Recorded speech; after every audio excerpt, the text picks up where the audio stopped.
자, 109회 문제 3번에 부가세 관련된 문제 보겠습니다. 자, 1번입니다. 자, 아래 자료를 이용하여 25년도 1기 부가가치세 확정신고 기간에 수출 시점 명세서 작성하시오라고 되어 있어요. 거래처 코드와 거래처 명은 조회해야 할 불러올 것 이렇게 되어 있고요. 자, 항상 뭐 이 문제가 나왔을 때 말씀드린 것은 환율을 뭘 적용하느냐. 선적, 즉 공급 시기 전에 환가한 경우에는 환가액으로 신고하는 거기 때문에 그때는 환가일의 환율로, 그렇지 않은 나머지의 경우는 공급 시기의 기준 환율로 적용한다라고 기억을 하시면 되겠습니다. 자, 그럼 여기 보시면 역시나 뭐 예상대로 선적을 4월 15일 날 했고요. 환가는 그 전에 했죠. 그럼 이때는 환가일의 환율인 1,300원을 해야 된다는 거. 그럼 이제 시험장에서는 요걸 체크해 두시면 되겠죠. 시험지를 받고서 그걸 보면서 하시는 거니까요. 자, 그 다음에 요 밑에 거는요, 여러분. PMP 사건은 5월 30일 날 선적했고 환가를 그 이후에 한 거니까, 그렇죠. 선적일의 환율. 그래서 1,400유로를 적용하시면 되는 거죠. 유로당 1,400원 이렇게요. 52,000유로 이렇게 돼 있고요.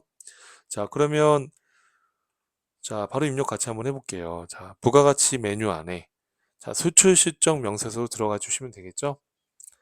자, 기간은 어떻게 되는 거죠, 여러분? 문제 보시면 자, 문제 보니까 1기 확정 신고 기간이죠. 그러면 4월에서 6월. 자, 그 다음에 신고번호 그대로 입력하시면 됩니다. 11133 그리고 77 그리고 100066X라고 되어 있습니다. 대문자로. 자, 선적일자는 2025년도 4월 15일. 자, 그 다음에 통화 코드는 F2번 눌러서 USD라고 조회하시든지 아니면 미국이라고 한글로 쳐도 됩니다. 자, 환율은 중요하죠. 자, 선적일 전에 환가했으니까 그렇죠. 환가한 시점이 환율. 자, 환가일 환율이 1,300원인가요? 자, 1,300원. 자, 외화 금액은 얼마죠? 8만 달러. 자, 거래처 코드는 F2번 누르신 다음에 어, 뭐라고 돼 있죠? 잘 안 보이네요. BNG사라고 돼 있는 것 같아요. 자, 그리고 두 번째 거 2244 88 그대로 입력해 주시면 됩니다. 100077X 100077X 이렇게 해서 보고 입력하시면 되겠고, 자, 선적일자는 2025년도 5월 30일. 자, 그 다음에 유로 하니까 유로라고 조회하시거나 뭐 EUR이라고 조회를 하셔도 상관없습니다. 자, 이거는 선적일 이후에 환가한 거니까 선적일의 환율 1,400원을 적용하셔야 됩니다. 자, 52,000유로 이렇게 해서 입력해 주시면 되겠네요. 자, 그리고 거래처는 PMP사라고 되어 있으니까 조회하시면 되겠습니다. 자, 여러분 이렇게 어렵지는 않으시죠? 그래서 이제 기출문제를 순차적으로 강의를 들으셨다고 한다면 계속 반복돼서 나오는 게 아마 느껴지실 거예요. 그래서 이렇게 해서 계속 반복하시다 보면 또 숙달이 될 거라고 봅니다. 자, 이렇게 해서 해답지에도 그림을 캡처해 놨으니까 참고해 주시면 되겠고요. 자, 저장하시는 거 잊지 마시고요. 자, 그 다음에 이제 부가가치세 신고와 관련된 문제 바로 한번 가볼게요. 자, 2번입니다.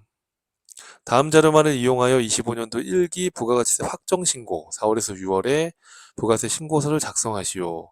기존에 입력된 자료 또는 불러온 자료 무시하고 부가세 신고서 외에 부속서류 작성은 생략할 것. 자, 그럼 요거 보시고서 순차적으로 부가세 신고서 작성해 주시면 됩니다. 자, 1기 확정신고 기간이니까 4월에서 6월로 진입하시면 되겠고요. 자, 매출의 전자생계에서 발급분이 2억이네요. 그럼 2억 이렇게 해서 입력하시고, 자, 그리고 신용카드로 결제한 제품 매출액이 4,400. 그럼 카드 쪽에 4,000에 400. 내국 신용장에 의한 매출액 영세생계에서 발급분, 요거는 영세생계안서 금액이 얼마인가요? 4천만 원. 자, 그 다음에 수출 신고 필증 및 선화증권으로 확인된 직수출 500이죠? 그럼 영세 기타 이렇게 해서 입력하시면 되겠고요. 자, 매입 자료입니다. 자, 생계화 수출은 일반 매입이 1억 2천인데, 자, 그 밑에는 또 9인승 차량을 매입한 게 있네요. 자, 일반 매입 1번과 별개라고 되어 있습니다. 자, 여기 화면을 보시면 자, 매입입니다. 생계화 수출은 일반 매입, 요거 일반 매입에 넣으시면 되고요. 9인승이면 이건 개별 소비세 과세 대상이 아닙니다. 그러니까 매입세 공제가 가능하죠. 대신에 이제 고정자산 쪽에 두셔야 되는 거죠. 자, 바로 한번 입력을 해볼게요. 자, 문제 보면서 입력해 보시면은 어, 일반 매입 생계에서 받은 게 1억 2천 입력하시고요. 1200. 자, 그리고 여러분, 9인승 승합차 3천만 원 고정자산이죠? 그럼 고정자산 쪽에다가 입력해 주시면 되겠습니다. 이렇게. 자, 그리고 법인 신용카드 매출 전표 수취분 중에 공제 대상 일반 매입이라고 되어 있죠. 1천만 원에 세액이 100만 원. 그럼 이건 이제 그 밖에 공제 매입세액에 들어가는 거겠죠. 여기 일반 매입에, 그죠? 어, 여기 일반 매입이라고 되어 있으니까 그대로 넣어주시면 됩니다. 자, 이렇게 해서 일반 매입 쪽에 신용카드 매입 쪽으로 반영하시면 되겠고요. 자, 그 다음에 매입 쪽에 네 번째 거는 일기 예정 신고 때 누락된 생계하수 매입이 있어요. 그죠? 이거는 어떻게 하면 될까요? 자, 매입세액 쪽에 예정 신고 누락분에 세금계산서 누락으로 반영하시면 되는 거죠. 그렇죠? 자, 그래서 요 금액이 2천이죠. 2천에 200, 2천에 200 이렇게 해서 반영을 해주시면 되는 겁니다. 자, 이렇게 이제 입력을 다 했는데, 자, 밑에 자료가 좀 더 있죠. 보니까 예정신고 때 미환급세액 100만 원이 있다. 전자신고세액 공제는 고려하지 않는다고 돼 있으니까 입력할 필요가 없고요. 여기 예정신고 미환급세액 쪽에다가 얼마가 있다고요? 100만 원 이렇게요. 그러면 이제 예정신고 때는 돈으로 돌려주지 않았다가 확정신고할 때 낼 세금에서 이렇게 공제하고 나머지를 내는 거예요. 자, 그래서 해답 그림에도 요 캡처해 놨으니까요. 요거 확인해서 여러분들이 한번 연습해 보시면 되겠습니다. 자, 이렇게 해서 한번 확인해 보시면 되겠고요. 자, 저장 눌러 주시면 되겠습니다. 자, 이렇게 해서 저장 잘 눌러 주시고요. 자, 요거 닫고 그 다음 문제 가볼게요. 자, 3번인데요. 25년도 1기 예정 신고 기간 1, 2, 3월 달에 부가세 전자 신고하는 게 또 나왔죠. 자, 그러면 자, 부가세 신고서 들어가시고요. 자, 1월 1일부터 3월 31일까지 조회해 주시면 되는데, 자, 이게 마감이 시험장에서 여러 번 말씀드렸습니다만, 마감이 되어 있다라고 문제 지문에 나와 있기 때문에 이게 마감이 되어 있으실 겁니다. 근데 이제 저희가 데이터 변화를 해서 연습을 하다 보니까 마감을 한번 해서 한번 전자신고를 해보겠습니다. 자, 실제 시험에서는 마감이 돼 있을 거예요. 마감이 되어 있다고 돼 있으니까. 모르죠. 뭐 문제가 뭐 마감을 직접 하라고 나올 수도 있지만 아직까지 그렇게 나온 적은 없고요. 마감이 되어 있다라고 돼 있으면 마감이 되어 있으실 건데 저희가 이제 어, 데이터 변화를 해서 하다 보니까 직접 마감을 해보겠습니다. 자, 그러면 우선은 요 관련된 부속 서류가 부가세 신고서 다시 한번 들어가서 볼게요. 자, 이렇게 들어가 보시면 생계하수밖에 없으니까, 그죠? 생계하수밖에 없으니까 여기 생계하수 학계표를 마감을 한번 해볼게요. 1월부터 3월이니까요. 자, 이렇게 들어가서 자, 마감 눌러주시면 되겠고요. 자, 계산서 자료가 있을 수도 있으니까 계산서도 한번 들어가서 확인해 볼게요. 이건 없네요. 자, 이렇게 해서 마감을 해주고요. 자, 뭐 고정자산 이런 거 없으니까 요 합계표만 마감해 보시면 될 것 같아요. 자, 이렇게 한 다음에 마감 눌러주시면 이 합계표도 같이 불러오는 거예요. 자, 마감해 주시면 되겠고요. 자, 이렇게 해서 이제 시험장에서는 문제가 만약에 마감되어 있다라고 지문에 나오면 이렇게 마감이 돼 있다는 거예요. 이해되시죠? 자, 그리고 요거 닫고 전자신고로 들어가서 자, 1월부터 3월이니까 자, 1월부터 3월로 들어가시고 자, 마감한 데이터가 불러올 겁니다. 자, 제작 눌러주시고요. 자, 1, 2, 3, 4, 1, 2, 3, 4라고 나와 있으니까 그거 그대로 넣어주시면 되겠죠? 1, 2, 3, 4, 1, 2, 3, 4, 1, 2, 3, 4 이렇게 그 문제 지문에 나와 있는 걸로 제작해 주시고 그 다음에 홈택스 바로가기 자, 홈택스 바로가기 하신 다음에 요 파일 불러오기 맨 밑에 보면 요 ENC라고 되어 있는 거 불러오시면 되고요. 자, 그 다음에 요거 형식 검증하기부터 해서 쭉 눌러주시면 되는 거죠. 1, 2, 3, 4, 1, 2, 3, 4 눌러주시고요. 확인. 그 다음에 클릭, 검증하기, 결과 확인, 전자파일 제출, 제출하기. 이렇게 해서 클릭 해주시면 되는 거죠. 자, 닫기 이렇게 눌러주시면 되겠습니다. 자, 이렇게 해서 전자신고 하는 것까지 해봤고요. 자, 그 다음에 결산 쪽에 문제가 나오시죠. 자, 결산 쪽의 문제를 보겠습니다. 자, 문제 4번입니다. 자, 4번의 1번. 기말재고 조사 결과 자산으로 처리했던 소모품의 일부가 제조부의 소모품비로 사용되었음을 확인했다. 그래서 25만 원만큼 소모품비로 썼다라고 돼 있으니까 이거 소모품비 대체를 하라는 얘기죠. 그렇죠? 자, 그러면 일반 전표 입력 12월 31일자로 가서 일반 전표 입력 12월 31일자로 가서 차변의 소모품비, 자, 제조와 관련된 거라고 나와 있으시죠? 그쵸? 그러면 500번대로 넣어주시고요. 자, 금액은 25만 원. 자, 그리고 대변에 소모품을 줄여주시면 되는 거죠. 이렇게 해서 소모품비, 소모품 이렇게 정리해 주시면 되겠고요. 자, 그 다음에 기말 재무 상태표의 단기 차입금 중에는 이렇게 해서 이제 2번 문제가 또 나와 있습니다.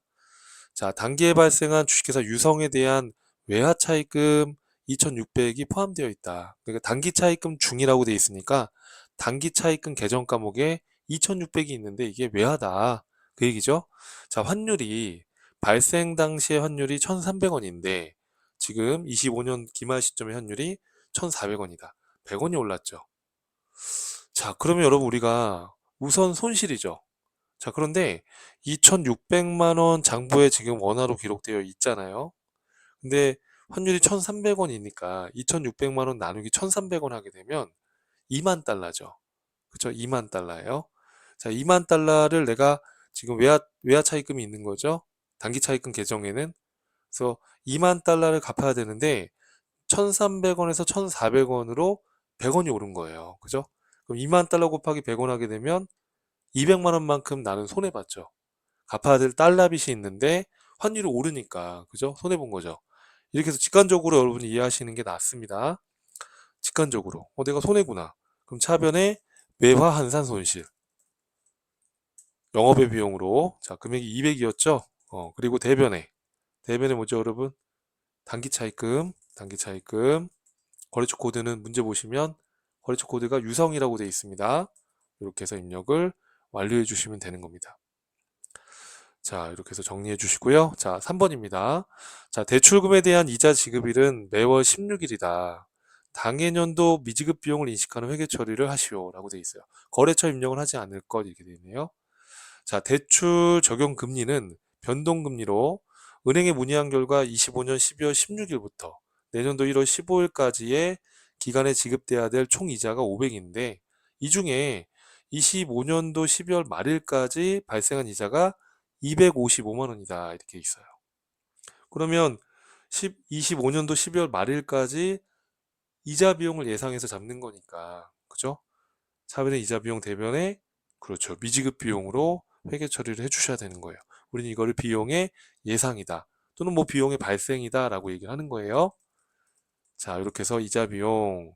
자, 올해 25년도 12월 말일까지 발생된 이자 비용이 얼마다? 255만 원이다. 이렇게. 이해되죠, 여러분? 자, 대변의 미지급 비용. 자, 이렇게 해서 처리하시되 거래처 코드는 입력하지 말라고 되어 있잖아요. 그러니까 입력하지 않으면 되는 거죠. 자, 이렇게 해서 정리를 해주시면 되겠고요. 자, 그 다음 문제로 한번 넘어가 보겠습니다. 자, 여러분 항상 같은 패턴이죠. 자, 이익이 확정 신고 기간에 부가세 예수금, 대급금, 전자신고세액 공제 만원, 또 가산세 24,000원. 자, 이 정리분계를 하라는 얘기죠. 그래서 경강세액은 자비익으로 가산세는 생과원가 판관비로 회계 처리한다. 이렇게 되어 있습니다. 자, 그러면 12월 31일자로 들어가서 대변에 있던 부가세 예수금은 차변으로 이렇게 정리하시면 되는 거예요. 자, 금액이 얼마라고 되어 있으세요, 여러분? 24만 원. 차변에 있던 부가세 대급금은 대변으로 정리하시면 되는 거예요. 금액이 얼마라고 나와 있으시죠? 1240만 원. 자, 딱 봐도 환급이 나오겠죠. 매입세액이 더 많으니까. 자, 그리고 가산세 24,000원. 이거는 차변에 세금과 공가로 처리하라고 돼 있죠. 세금과 공가. 다시 할까요? 자, 차변에 세금과 공가. 자, 금액이 얼마죠? 요거는 자, 금액이 24,000원. 자, 그리고 만원. 만원.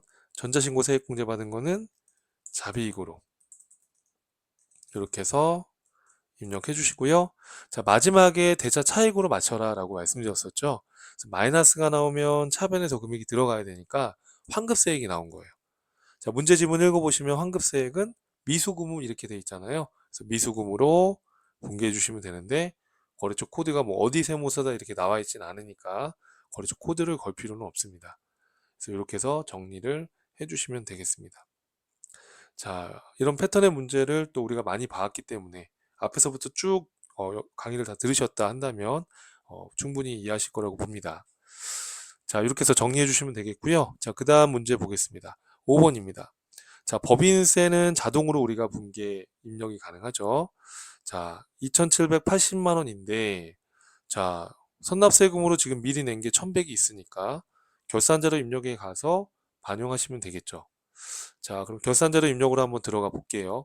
직접 여러분께서 수동으로 분계를 하셔도 정답으로 인정이 됩니다. 자, 근데 결산자료 입력 기능을 최대한 이렇게 활용하시는 게 훨씬 더 여러분들 문제를 푸는데 쉽게 또 다가올 수 있기 때문에 결산자료 입력 기능을 최대한 활용해서 입력을 해보세요.